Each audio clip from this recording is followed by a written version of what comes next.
Меня зовут Ярхамов Ильнур, и с вами проект «Татары мира».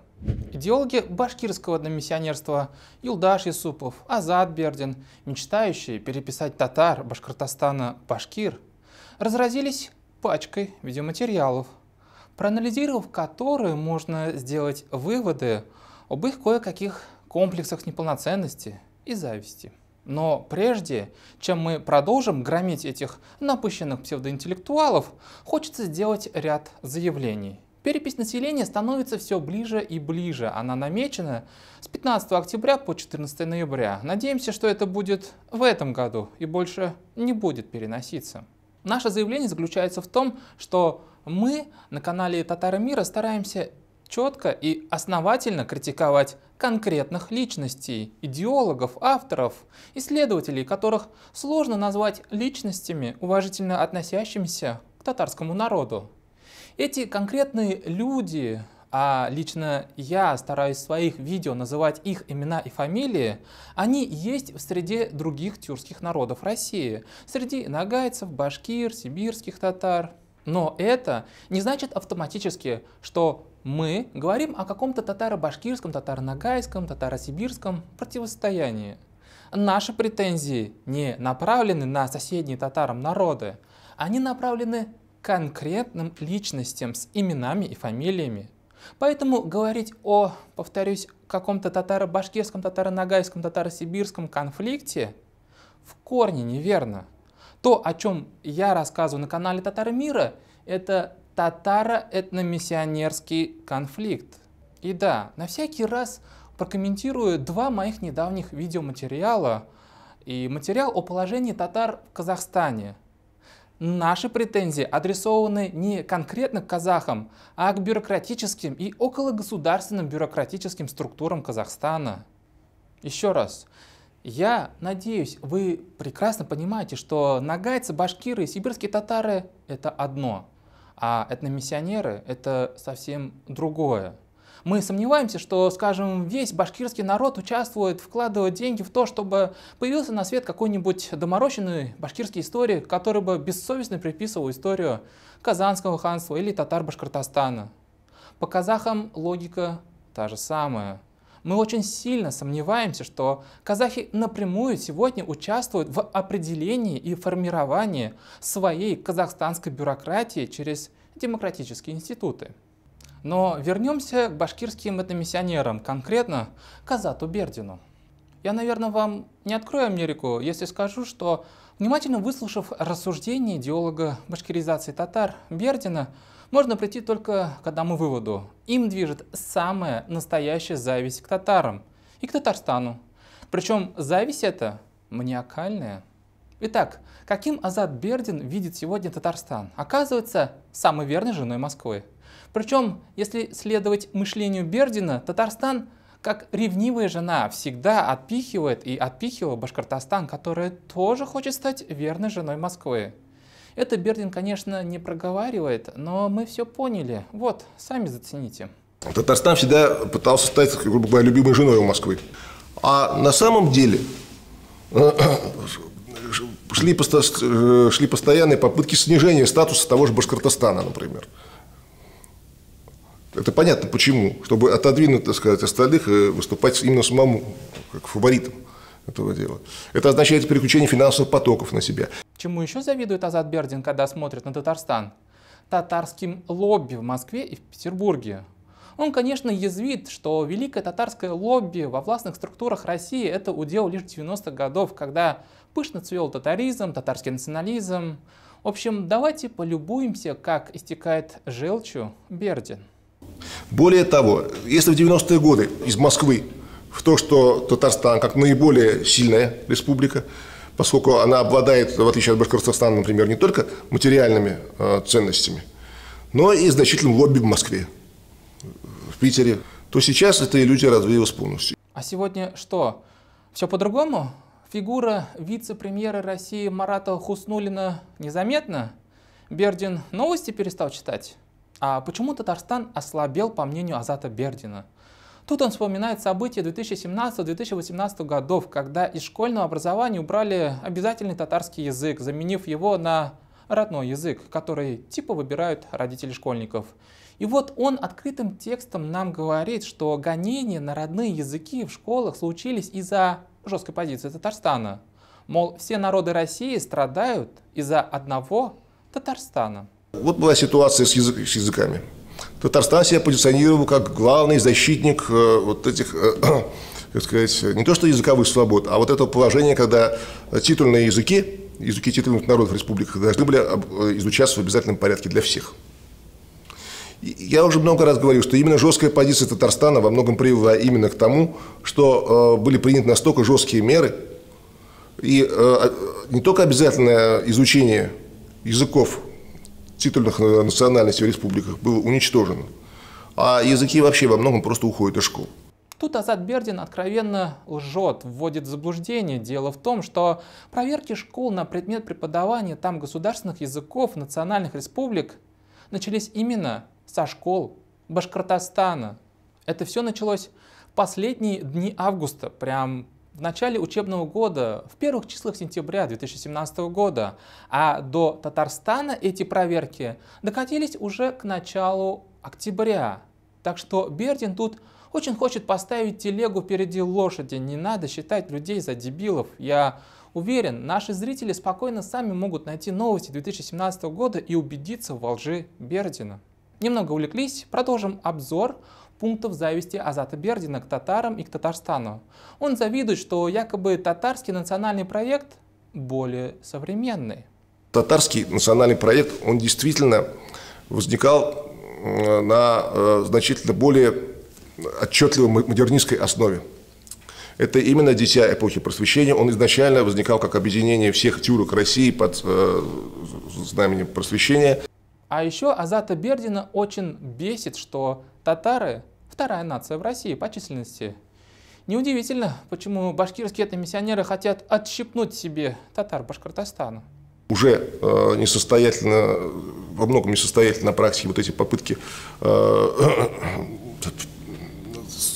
сказать, придать себе значимость второго народа России, потому что на самом деле даже относительно небольшой башкирский народ уже вполне сопоставим с ним по силе. Те же самые татары, например, да, по чисто демографическим, историческим, да, по всем данным, они вторые, только символически, можно сказать, потому что по численности они намного ближе к тем же башкирам, чеченцам и так далее, чем к русским. Чему еще можно завидовать, что так сильно волнует Азата Бердина? Это наличие в нашей татарской истории джадидистского движения и роль Оренбургского магометанского духовного собрания, то есть муфтията Российской империи. Татарский национальный проект, он действительно прилежно, можно сказать, по учебникам формировался. Очень большую роль действительно джадидское движение там сыграло. Муфтият сам по себе, который был одним из главных точек сборки татарской нации. Остановился ли на этом в своем перечислении Азат Бердин? Нет. Более того, он фактически расписался под то, что татары как нация уже состоялись перед революциями начала 20 века в России. Если сравнивать башкирские и татарские проекты, именно татарский, как обладавший с точки зрения модернистских теорий того времени, марксизма того же, обладавший всеми признаками, которые могут помочь стать ему успешной нацией, то есть буржуазией своей, интеллигенции своей, да, что-то вроде пролетариата своего было. В Башкирии точно нет пролетариата, потому что считать пролетариатом платагонов, золотодобытчиков и так далее, людей очень часто самых различных таких случайных специальностей нельзя. Ну, в общем, вы поняли, сколько сил, времени и ресурсов готовы потратить идеологи переписи татар-башкир. А именно это миссионер Азат Бердин. А о проблемах же башкирского языка, Башкортостана Бердин ничего не хочет сказать. Я так понимаю, что по соображениям этномаркетологии вдруг разочаруются люди в бренде Башкортостан и башкиры накануне переписи. Нет, идеологам башкиризации нужно отвлечь башкир от башкирских проблем. Но наше внимание привлекла другая манипуляция Бердина историческими фактами.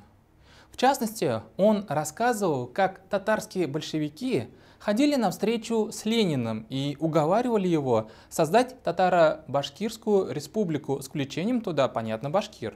Когда он разговаривал с татарскими большевиками, об этом, которые хотели создать Башкиро-Татарскую республику, он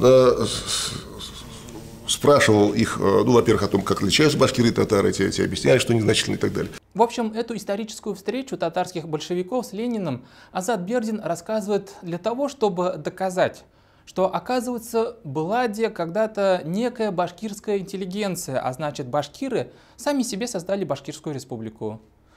Для меня утомительно, конечно, слушать Азата Бердина и его проблемы с дикцией, хотя сами найдите его видео.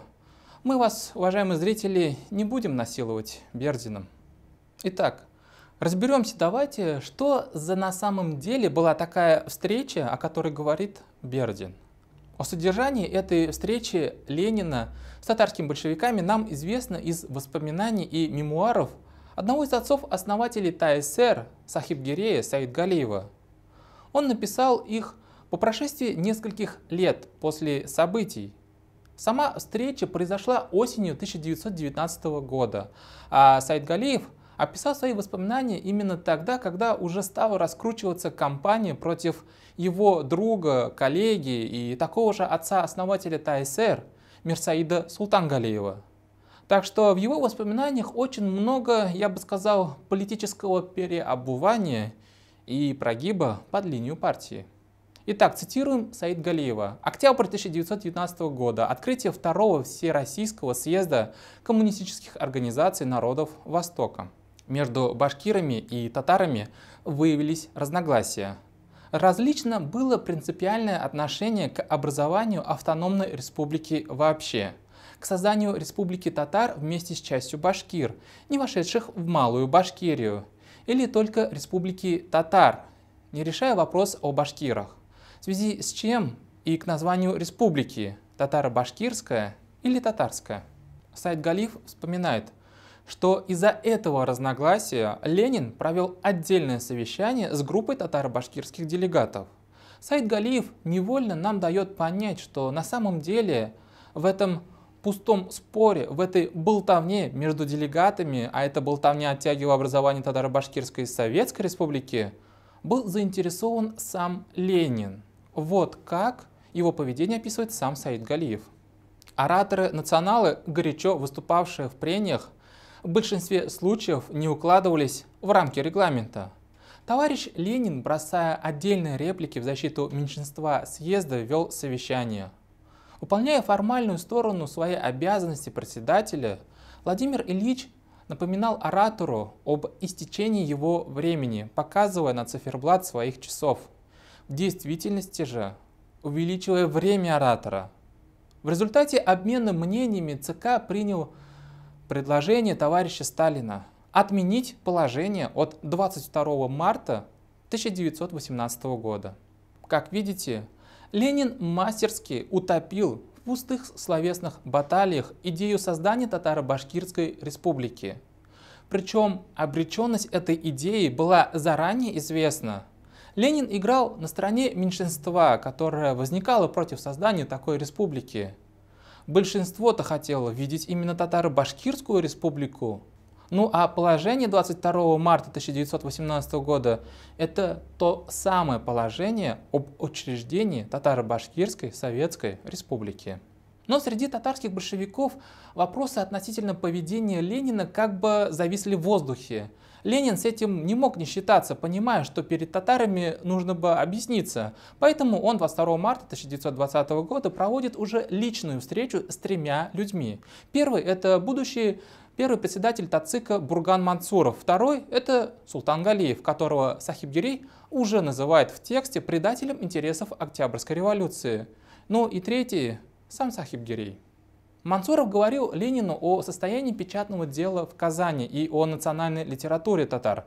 Султангалиев о границах будущей Татарской республики, а Сахибгерей о политической истории вопроса границ Татарской республики. Касаясь вопроса о башкирах, которые остались за пределами Малой Башкирии, Ахмеда Заки Валиди, и по нашему мнению должны были войти в Татарскую республику, мы храбро старались убедить Ильича в том, что между татарами и башкирами в сущности разницы почти нету. Далее состоялся диалог между Лениным и этими тремя большевиками, в ходе которого, как пишет Сахиб Гирей, друзья зрители, специально акцентирую ваше внимание на этом, потому что Сахиб Гирей фактически до конца своей политической карьеры был ориентирован на Ленина, относился к нему с подобострастием. Так вот, Сахиб Гирей пишет, что Ленин своими вопросами якобы доказал существование башкирской интеллигенции. И в этом вся суть отличия между татарами и башкирами якобы. Отмечу, что Саид Галиев родился в Уфимской губернии, правда в самом городе Уфа, в семье рабочего, он городской человек. А вот Султан Галиев родился в деревне Илимбетово Уфимской губернии. Из них двоих с большей вероятностью вопрос о том, где проходит граница между башкирцами как сословием и башкирами как этносом, мог понимать, наверное, только Султан Галиев. Но он попал в репрессивную советскую мясорубку. Жаль, что о встрече татарских большевиков с Лениным мы знаем только со слов послушного ленинца Саида Галиева. Но, несмотря на все эти перипетии, Саид Галиев очень переживал, что Белебеевские и Бирские уезды так и не смогли войти в состав учреждаемого ТАССР.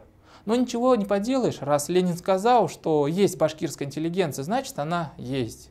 Правда, Саид Галиев на всякий случай в своих воспоминаниях напоминает о некоторых неприятных колебаниях башкирской интеллигенции за курсом Заки Валиди. Впоследствии башкирские крестьяне действительно поняли опасную политику Валидова и отвернулись от него. Тогдашние соратники Заки Валидова, башкирская интеллигенция, впоследствии разошлась с ним, и большая часть из них теперь находится в рядах нашей партии и ведет активную работу. Малая Башкирия превратилась в большую и развивает свой национальный быт и свою культуру на основе подлинных советских принципов, применительно к своим национально-бытовым особенностям. Наши выводы, друзья. Появление Башкирской республики в современных ее границах – это не заслуга башкирской интеллигенции, а результат искусного манипулирования Владимира Ильича Ленина татарскими большевиками. Для этого у него еще и в кармане был послушный Саид Галиев. И решение, что Татаро-Башкирская республика не состоится, Ленин и Сталин уже вынесли заранее. Им лишь нужны были поводы, чтобы это претворить в жизнь и для видимости завести дискуссию среди национал-большевиков и выбрать сторону меньшинства. А теперь возвращаемся к этим башкирским этномиссионерам. Давайте поглядим за их потугами нафантазировать историю башкирской средневековой государственности. В частности, коллега Бердина, а именно Юсуп Юлдашев, на голубом глазу в своем свежем видео рассказывал, что, оказывается, где у башкир была своя средневековая государственность, свой феодализм. Очень детальный анализ позиции Юсупова сделал анонимный автор телеграм-канала «Орда. Факты. Мнения». Ссылка на канал будет в описании под видео. Итак, по словам Юсупова, башкирская государственность была в средние века, но не совсем такая, как у всех народов средневековой Европы. Если же мы говорим конкретно о башкирской государственности, то, конечно, здесь мы не можем говорить о государственности в чистом виде, поскольку как сама эта ландшафтная зона, сам вмещающий ландшафт, он, в принципе, и населяющее его сообщество не предполагало формирования какой-то строгой иерархии. Юсупов сообщество башкир называет акефалией, гетерархией. Что стоит за этими заумными словами? Давайте послушаем определение Юсупова. Само сообщество, оно начинает, собственно, убирает вот этот надобщинный, строгий иерархичный институт и формирует вот такое вот акефальное сообщество с достаточно аморфной системой надобщинного управления. То есть нечто вроде таких собраний, что ли, общих родов и так далее. А это про гетерархию. Гетерархия – это связь между собой взаимосвязанные субъекты, которые не ранжируются одним методом или ранжируются множеством вариантов. Не паникуйте, друзья. Сейчас мы все распутаем и выведем вас на чистое понимание, как были устроены государства в средние века. и что государственность башкир в средние века – это не сказки и фантазии башкирских этномиссионеров. Давайте заслушаем еще один пассаж Юсупова, где он причисляет типтяр к башкирам, хотя это и было в основном татарским сословием. Башкирский род лишается земли, соответственно, он превращается в новое, начинает входить в новые сословия, этносословия типтярей. Типтяри, собственно, первоначально-то они формировались из обезземеленных башкир, то есть именно основу составили вот эта категория населения. Ну а теперь вместе с автором телеграм-канала Орда давайте разбираться, что там наградил Юсупов. Запомните, друзья, когда вы читаете книги по истории средневековых государств, когда у нас на канале смотрите видеоматериалы, посвященные таким государствам, то речь идет о конкретном типе государства. История средневековых государств – это история династий, властвующих над определенными территориями и проживающим там населением. Власть – это структурированная вертикаль, иерархия. Сами понимаете, в средние века никакого равноправия быть не могло. А правда была за тем, у кого меч больше, острее, а армия многочисленнее. Из чего состояла власть в средневековом государстве?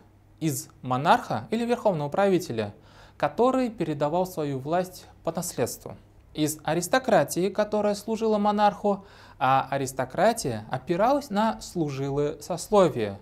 Это служилое сословие еще было под началом придворного чиновничества. Ну и в самом низу, так сказать, пищевой цепочки средневекового государства располагалось податное население. Ну, то есть те, кто платил налоги. Те, кто выше этого населения, никакие налоги государству не платили. Монарх плюс аристократия плюс служилое сословие – это власть. А значит и государственность. Такая схема должна просуществовать продолжительное время, чтобы можно было понять и говорить, что государство в средние века состоялось. И такая государственность была у булгар Волжской Булгарии. Сохранялась в Золотой Орде и однозначно была в Казанском ханстве. Да-да, татары – это один из немногих народов России, который, как и русские, прошел через всю зубодробительную феодальную мясорубку. Отсюда у нас и служилые татары, кстати говоря, которые и казанскому хану служили, и русскому царю присягали, лишь бы им их начальник землю в кормлении выделял. Но такой структуры вообще и никак не было у башкир. Не было башкирского хана, не было башкирской аристократии, чиновничьего аппарата и служилого сословия. Ну да, была башкирская община, которая являла собой башкирский улус в составе Казанского ханства. Кстати, тут я вам посоветую глянуть наше интервью с Анваром Максановым. Раз у башкир не было монарха, аристократии и служилых людей, значит и никакой речи быть не может о башкирском средневековом феодализме или государственности. По башкирской общине у автора канала Орда тоже есть вопросы. А насколько это башкирское средневековое сообщество себя ощущало башкирским? Сами понимаете, средневековье, эпоха господства безграмотности среди широких масс, интернета, школ, книг, телевидения, которые бы каждому башкиру объясняли, что он и есть башкир, не было тогда. Так что правильнее говорить, что была солянка из родов и кланов, на территории которых в 20 веке потом появится башкирская нация. Башкирские историки очень любят заявлять, что, видите ли, башкиро-мещерякское войско, которое было создано в 1798 году, это, видите ли, какое-то ноу-хау на территории Российской империи. В эту же кучу башкирские историки сваливают якобы такое уникальное явление, как служилые башкиры эпохи Романовской России. Итак, в 1798 году для обороны Оренбургской линии, то есть границы, были образованы кантоны, обозначенные как 11 башкирских, 5 мещеряковских, 5 оренбургских казачьих, 2 уральские казачьи и 1 калмыцкая. Башкиро-мещеряковское войско набирали не только башкир в этническом понимании этого явления. К примеру, это настолько же и татарское явление. Да-да, во время Российской империи у татар было свое отдельное фактически обособленное сословие. Да-да, были татары, которые не особо-то и разделяли всю тяжесть бытия русских закрепощенных крестьян. Заметим, что в это башкиро-мещерякское войско набирали всех жителей края, включая также безземельных и не приписанных к определенным населенным пунктам сословия бобылей.